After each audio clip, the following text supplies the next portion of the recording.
So, hello together. My name is Richter-Gebert from Technical University of Munich. And first of all, I want to thank you all for giving me this chance for this presentation at this conference. Actually, we planned originally to do this via a video conference channel and live. In the last minute, it more or less turned out that this is technically impossible. So we decided to improvise and have this kind of recorded video. I hope you enjoy it anyway. So my talk will be about symmetries, ornaments, and computers. And well, on the one hand, I want to give you some kind of mathematician's point of view of what is a symmetry. On the other hand, I want to show you how this interrelates to modern media, in particular to tablet computers.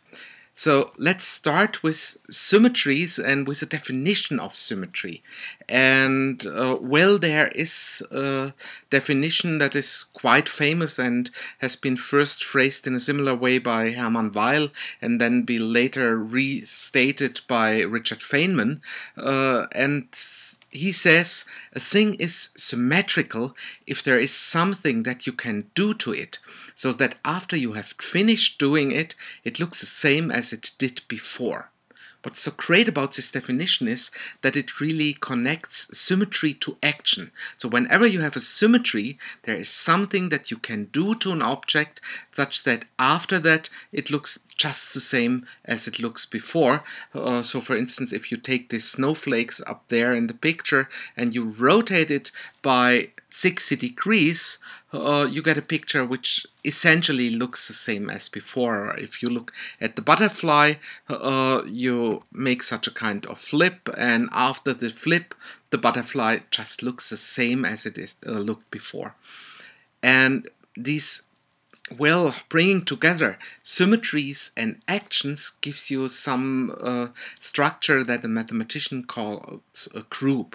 So what is a group? A group is a kind of collection of objects. The objects here are the symmetry, which have a natural composition operation, so that it is a natural way to compose one of the operations with the other.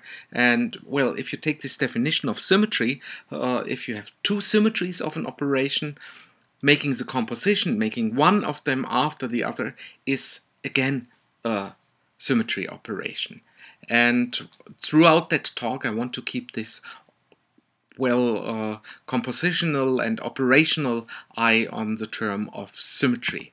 So let's have a look more at this snowflake. So we already found that it has this rotational symmetry, but obviously it also has some mirror symmetries. So here I show you some of the axes of mirror, and I said composition of symmetry operations gives you again a symmetry operation. So actually, if you rotate this axis by 60 degrees, you get another axis of symmetry, and if you rotate it again, you get even one more axis of symmetry. So here you see altogether 6 red axes of symmetry. Actually, it turns out these are not the only reflection axis of the snowflake. There are even more. Look at these yellow lines here. And now there's a point where you can observe something very interesting, namely that the symmetrical object, snowflake, comes with structural properties on 2 levels. One of them is how things are repeated. So you have the red lines and the yellow lines, and they form reflectional symmetry actions. And the other part is what is repeated. So if you know how your snowflake looks like in such a sector between a red line and a yellow line, then you know what you have to repeat. So in a sense, a snowflake has a kind of artistic component, what to repeat, and a structural component, how are things repeated.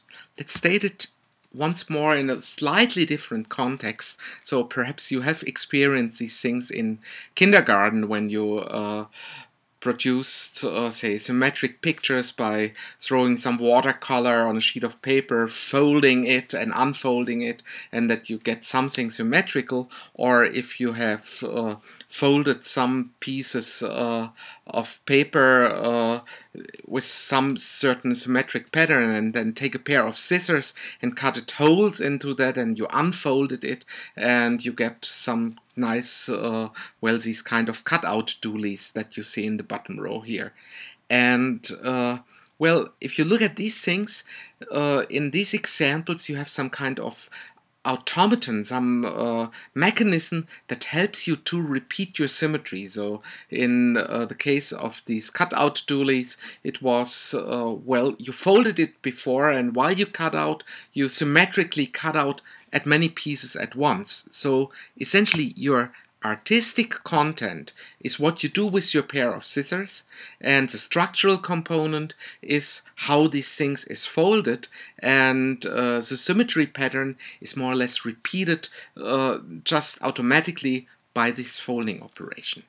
And what I want to talk about today is project which in its current incarnation is called Ornament, and is an app on iOS devices which has the aim, well, to open a context that is closely related to symmetry, namely the context of two-dimensional ornamental patterns, and at the same time give you, well, a wide variety of possible structural patterns, and on the other hand gives you, well, a high artistic expressiveness. So actually the program itself becomes the repetition machine. While you draw something, the app repeats over and over what you are doing. So actually this project has some history. So I wrote the first version of this program already in 1986, when I still was a student in Darmstadt. Darmstadt is a town which is very well known for its Art Nouveau area, and actually in that year in this town there was a big exhibition about symmetry. So Art Nouveau has many symmetric ornaments, and so at some point we found it a good idea to create a program for this exhibition where people could draw ornaments. And starting from that point, over the years, there's a whole pedigree of different projects that all, well, take this idea, and many of them are related to exhibitions where they are used to show people somehow the beauty of mathematics. What I want to show you today is, well, the tablet version of this project, which is currently called Ornament, and actually I want to demonstrate it right here with my iPad. So I just start the program, and the first thing what happens, it asks you just to draw something. So if you draw something, well, I do something here, and you see immediately the pattern is repeated over and over, and you get a symmetric pattern. So the tablet becomes the symmetrical repetition machine. Just want to show you a few of the artistic features, but I don't want to go too much into detail here. So for instance, you can choose the colors of your pens. So let's zoom in a little. And well, another thing you just saw is that you have this zoom operation. You can zoom out and zoom in with a very high rate. So zooming in gives you also the possibility to make very, very fine annotations. So if I take a small black pen, I can say, well, here I have some small annotated structures. There are also the possibilities to have some kinds of glow pen, so which just adds colors. So let's take a slightly more fuzzy pen with lower alpha value, and well, if you look at this here, you see well, it colors over, it copies color over and over, and things seem to glow in a sense. And you see, with not too much of an effort, I created already a quite interesting symmetric pattern. So what is perhaps mathematically most important about this program are these 17 buttons with these geometric figures on it, because they give you access to the 17 different types of symmetry groups. So if I hit one of those buttons, you will see that the program just repeats my strokes but applies a different symmetry pattern. So a different rule of how things are repeated, and you see they vary from extremely simple to well, quite complex, as you see here.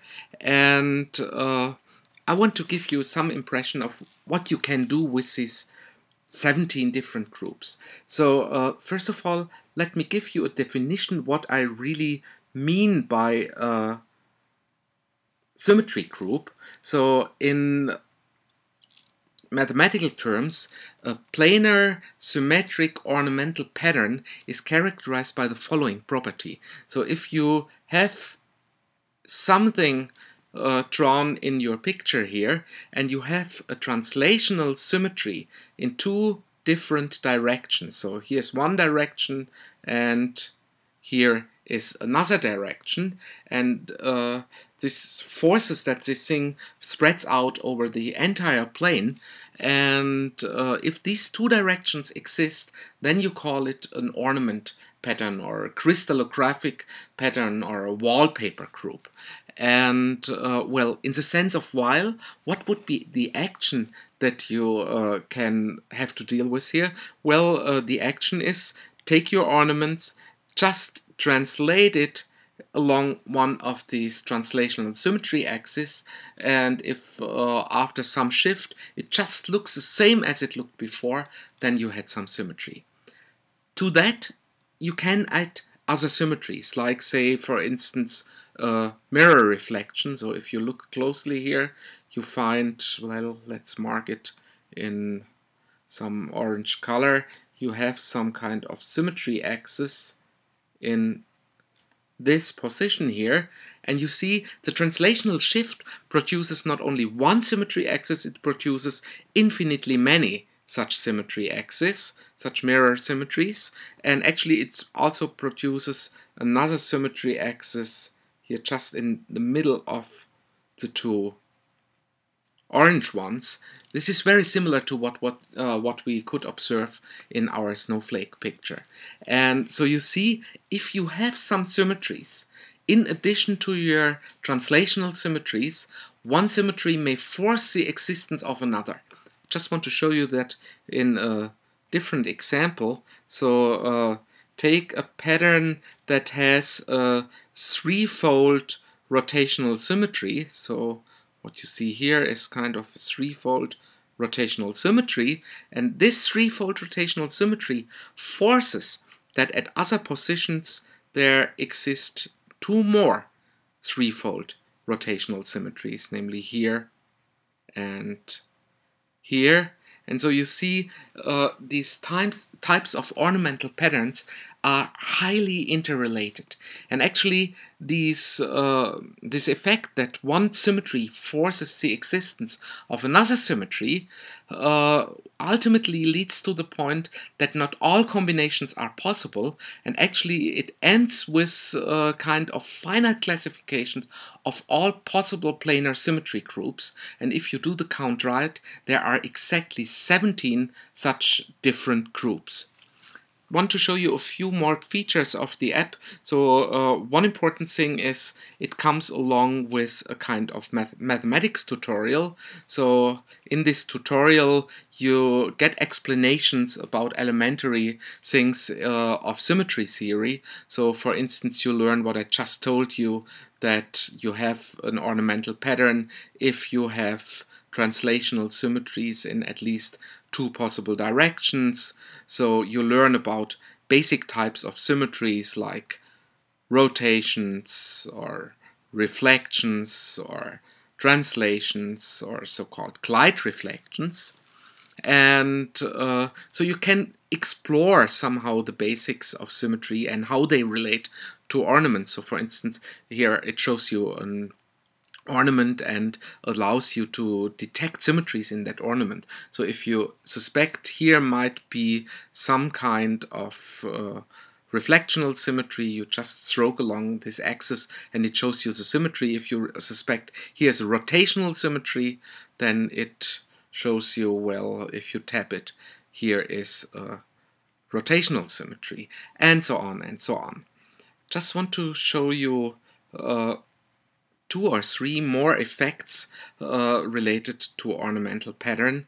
So first of all, I want to show you, because, well, here in Europe we are very close to the winter season, and I already talked about snowflakes, and actually if you take the right symmetry group, then you get something that is very, very closely related to the snowflake pattern. Actually, you get locally a snowflake here and infinitely many copies of that. One more effect that I find worth mentioning comes with symmetries that do not have any reflections at all. So I take the symmetry that we already saw, this with 3 types of threefold rotational centers, and I start just at some of those centers and draw some line in a way until these lines meet again. And if you look closely, and let's just make it a little bit more tidy here. So if you look closely at this pattern, what you see here is that you have created a kind of brick for a pavement. So if you start at some point where the lines meet and move your lines until they meet again, you end up with a pattern with which you can tile the entire plane, which gives you, well, a wide variety of interesting tiles. Actually, you know, perhaps M.C. Escher, this famous Dutch artist who was, well, particularly well known for producing interlocking pictures of animals like birds and fish and so on. And you can use such a device here actually to create such kind of interlocking pictures. So now I need a little bit of fantasy. Well, if you look here, you see some kind of, well, smiling face. Okay, let's do it like that.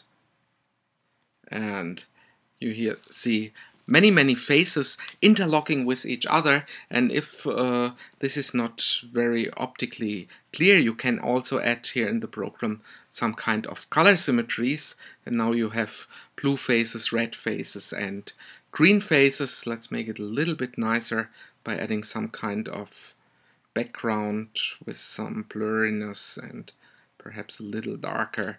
Just want to show you how you work artistically in this program, and, well, you get a nice collection of monsters here. So let's come back to the main part of our talk, and I want to give you a little bit of mathematical explanations of why are there only finitely many such symmetry groups. And I already told you that this kind of program is very often used together with exhibitions, and here you see a few pictures of our local exhibition here at Technical University Munich, where children and students can play with various symmetric objects, and well, no surprise, they also can play with ornament drawing programs, but they also can perceive ornaments in a more haptical way by just looking into some kaleidoscopes. So kaleidoscopes are built out of mirrors, and you put some kind of colored papers below that, and what they actually see looks more or less like that. And if you check the conditions that I told you, translational symmetries in 2 different directions, it turns out that what you see here is actually a planar ornament. And one might wonder how many different kinds of structural types are there for repetition patterns that you can produce from just 3 mirrors. And, well, for that we should first have a look at repetition patterns created by 2 mirrors. And here you see four pictures, and actually the two pictures on the left look a bit more reasonable than the other two on the right, because well, you see here these parts where the objects seem to break up, and the reason for them breaking up is that the angle between the mirrors is not chosen appropriately. And so one might wonder, what is a good angle that produces nice pictures around a corner? And actually it turns out that these angles must be divisors of 180 degrees. So here you have 90 degrees, here you have 60 degrees, 45 degrees, and so on and so on. Now you might ask yourself, if I want to have three mirrors all perpendicular to a table, what are the possibilities of combining these angles? And actually it turns out, well, in a triangle you need actually an angle sum of 180 degrees, and well, there are not many possibilities of how to do that, and there are only three of them left. And these three possibilities are 60 degrees, 60 degrees, 60 degrees, they are 90 degrees, 45 degrees, 45 degrees, and they are 19, 60, and 30 degrees. And except for that, there are no more possible triangles that produce such a kind of reflectional symmetry. And actually, if one looks at the core, I don't want to go into details here of this classification of ornamental pattern. The situation that it finally boils down to a finite number of such ornamental patterns is very closely related to the fact that you only have these three types of reflection groups in triangles. Well, let's do a little bit more math on that. So let's give each of these corners an index. So the index of a corner should be the number by which you have to divide 180 degrees to get this angle. So if you have 60, 60, 60 degrees, these are index 3, 3, and 3. And if you sum up the reciprocals of these three numbers, you get exactly 1. If you do this for the other ornaments, so you have here 90 degrees, index 2, 45 degrees, index 4, and another 45 degrees, and if you sum up the reciprocals, you get again 1, and for the other example, you also get 1. And actually this turns out to be not really much of a surprise, because well, this is in a way a polite way of stating that the angle sum in a triangle is 180 degrees. So that you really have planar triangles correspond to the fact that this sum that I've written down here of the indices, of the reciprocals of the indices, equals to 1.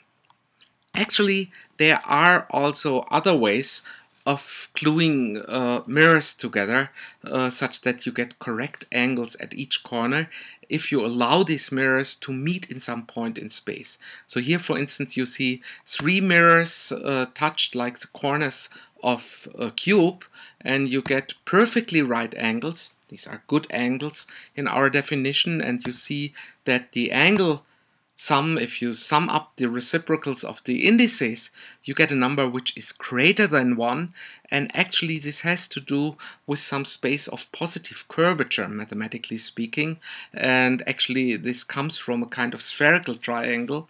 And if you look in this mirror box here, you see that the objects that you get here somehow turn out to be kind of round, and well, these angles are not the only possibilities of getting that. So here, for instance, you see indices 2, 3, and 5, and you see you get such kind of polyhedral balls.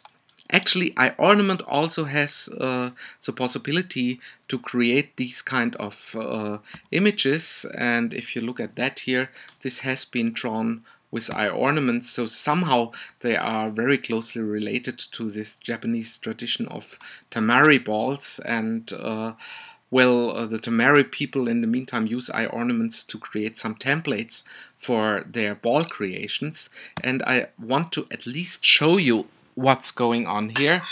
And so here is again my iPad, and let's erase what we did so far, and let's just start over again and draw just something here. So here you have a little wiggle and another wiggle, and well, add some blue color here. And you see here you have a button that allows you to create spherical ornaments, and it gives you an interpretation of your artistic content in terms of a ball. You might wonder what's going on here exactly, and let's give me some kind of fast explanation of that. So for this I have to switch to the right part of the explanations. Everything is very closely related to the so-called platonic solids. So platonic solids are objects that are created from regular n-gons. So you know the cube is a platonic solid, the icosahedron is a platonic solid, the dodecahedron is a platonic solid, and they are in essence very, very symmetric objects. So in the sense of while, you have again this definition of, well, you can do something with it, like rotating it around an axis, and after this rotation it would look exactly as you had it before. So now take your favorite planar ornament, and as long as it is somehow compatible to the structure of a regular n-gon, like this ornament here is compatible with a square pattern, you can put a net on top of that and fold the net to get some kind of cube, and if you now blow up the cube, you end up with a sphere. With this complete symmetric pattern, just want to show it to you some other situation. You have an ornament that is somehow related to a triangle, and if I fold this up to an icosahedron and blow it up, I get this situation. So let me come to the almost final part of my talk, and actually I see I have to speed up a little to stick in my time. I want to show you one more button here. So here you see you have the spherical situation, we saw the planar situation, and there's actually one more button which brings you into the world of hyperbolic geometry. And what you see here is actually an ornament in well, in a space of negative curvature. And let's just go back to the main part of the talk again, and let me give you some explanation of what's going on here. And here comes a very, very short version, and I want to relate it to this famous Dutch artist MC Escher. So Escher, I already said it, was very, very interested in producing tilings with like animals and devils and demons and angels, and so one thing that inspired him was this kind of infiniteness that you have in such a kind of tiling pattern. And actually he wanted to get this infiniteness also in a finite portion of the plane, and he didn't succeed in doing that until he met the mathematician Harold Scott MacDonald Coxeter, which was a really, really great geometer, and he showed Escher this picture here from an old textbook of Felix Klein, which shows something, some part of a tiling in the hyperbolic plane. And after Escher saw this, he produced an image like that here, which he called a circle limit image. And there's a nice quotation that he gave in a letter to his son, where he says, "Well, I worked terribly hard to finally finish that Leto, and then with gritted teeth spent another 4 days making beautiful prints of that extremely complex circle limit in colors. Each print is a series of 20 printings, 5 pieces, and each piece 4 times. All this with a remarkable feeling that this work is a milestone in my development and that nobody except myself will ever realize that." Well, actually, people realized it, and well, the print to which this refers is this one here. And at some point we thought here in our research group, can't we do that somehow automatically. And I want just to give you a very, very small glimpse of what's going on here. So first of all, you have to understand what are these kind of ornaments. And I told you that you need mirrors with good corners at the angles. There is still some kind of freedom in the definition, namely what you really allow to be a mirror. There is this concept of circle inversion in mathematics, which is a kind of mirror reflection at the boundary of a circle. And you see it bends the object slightly, but with that you can really again create perfect ornamental kaleidoscopic pictures. And if you do the count here, you recognize that the reciprocals of the indices sum up to a number that is smaller than 1, which corresponds to a space of negative curvature. So what we at some point said, we want to do that automatically, start from a plane ornament and produce a hyperbolic ornament. And just to give you an impression what other people are doing here, this is picture of how others do that, and this is a picture of how we do that. And actually our aim was to really preserve the artistic content of the image, and we did that through a conformal texture mapping procedure. And well, the whole problem decomposes into 2 parts. One of those parts is, well, you want to go, say, from here to here, and first of all you have to transfer the symmetry group on a completely combinatorial level. So if you have some indices here, you have to somehow perturb them such that they become indices on the other side. And actually if you do that, you have to somehow map a fundamental region from the Euclidean picture to the hyperbolic one, and this is the second part of the problem. And amazingly, this turns out to be really, really hard. Actually, it's so hard that you need a whole PhD thesis to work on that. It was a thesis of Martin von Gagen in my research group, and it needs some methods from discrete differential geometry, where we care a lot about texture mapping, and it's related to a Sonderforschungsbereich that we have in Germany. But if you put all these things together, you can, for instance, start with something that is close to Escher's original, apply our deformation process, recolor the image, and end up with this thing that somehow looks as if Escher would have been able to do that. Okay, now to the very, very, very final part of this talk. I want to show you what other people are doing with this program. So here are a few pictures that have been sent by email in the early days of iOrnament by people who just had fun with the program. And at some time there was the idea of creating something like an ornament world exhibition, where people from all over the world are able to submit their ornamental creations, and so that you also can say something about the cultural backgrounds of how ornaments are created, and so on and so on. So here is a little timeline of this project. So in fall 2012 we started to allow these kind of ornament submissions. In February 2013 we collected the first 1000 ornaments, and actually 1 year later, in February 2014, we started an ornament drawing competition together with a science journal in Germany, Spektrum der Wissenschaft.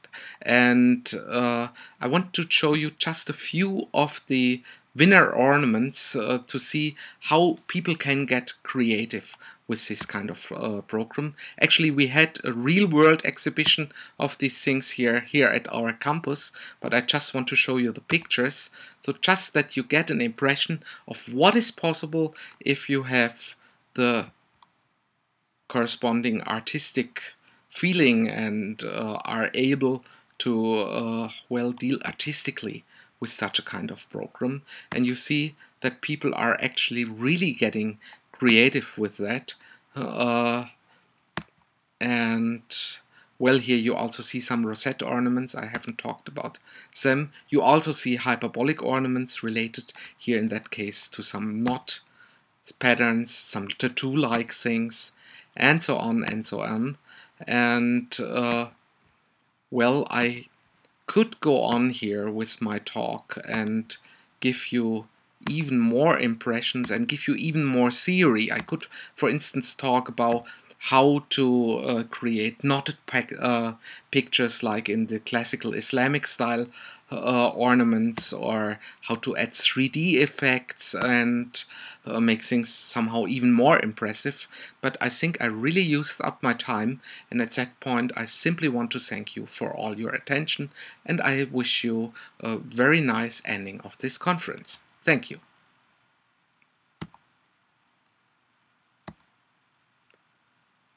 And unfortunately, I won't be able to answer questions.